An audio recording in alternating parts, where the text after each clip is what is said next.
I now give the floor to India for exercise of right of reply. India, you have the floor. Mr. President, I take the floor to exercise India's right of reply to the statement made by the Prime Minister of Pakistan. Every word spoken from the podium of this august assembly, it is believed, carries the weight of history. Unfortunately, what we heard today from Prime Minister Imran Khan of Pakistan was a callous portrayal of the world in binary terms. Us versus them, rich versus poor, north versus south, developed versus developing, Muslims versus others. A script that fosters divisiveness at the United Nations, attempts to sharpen differences and stir up hatred are, simply put, hate speech. Rarely has the General Assembly witnessed such misuse, rather abuse, of an opportunity to reflect. Words matter in diplomacy.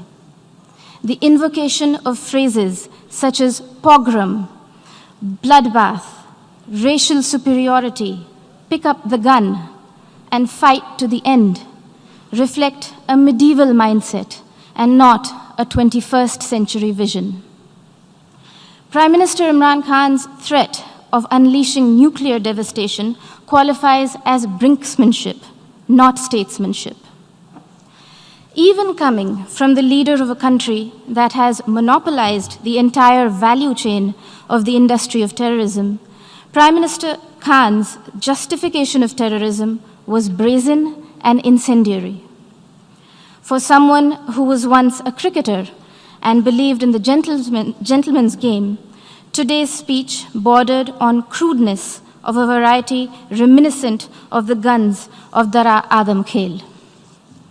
Mr. President, now that Prime Minister Imran Khan has invited UN observers to Pakistan to verify that there are no militant organizations in Pakistan, the world will hold him to that promise.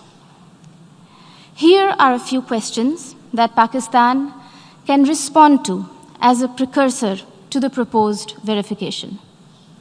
Can Pakistan confirm the fact that it is home to 130 UN-designated terrorists and 25 terrorist entities listed by the UN as of today? Will Pakistan acknowledge that it is the only government in the world that provides pension to an individual listed by the UN in the Al-Qaeda and Daesh sanctions list? Can Pakistan explain why, here in New York, its premier bank, the Habib Bank, had to shut shop after it was fined millions of dollars over terror financing?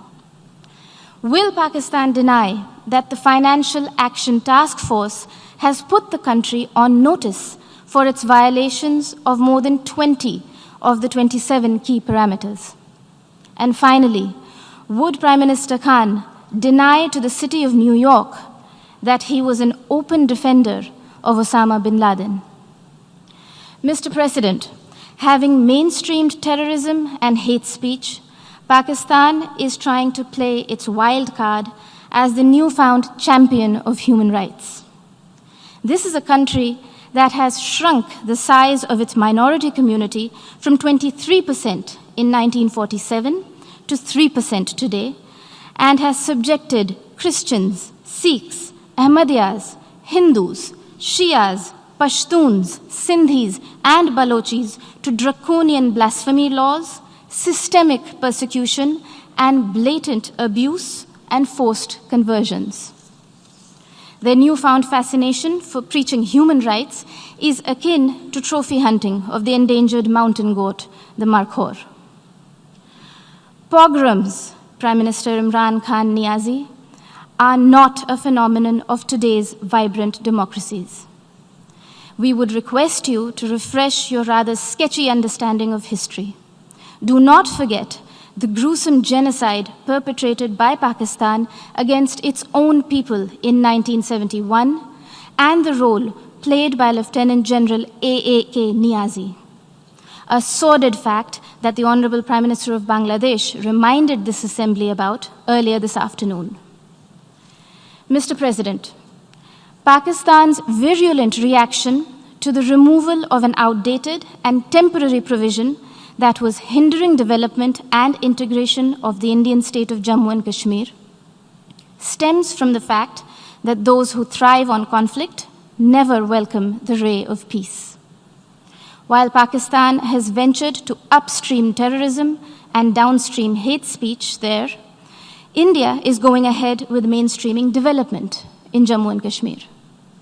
The mainstreaming of Jammu and Kashmir, as well as Ladakh, in India's thriving and vibrant democracy with a millennia-old heritage of diversity, pluralism, and tolerance is well and truly underway, irreversibly so. The citizens of India do not need anyone else to speak on their behalf, least of all those who have built an industry of terrorism from the ideology of hate. I thank you, Mr. President. I thank the representative of India for her remarks.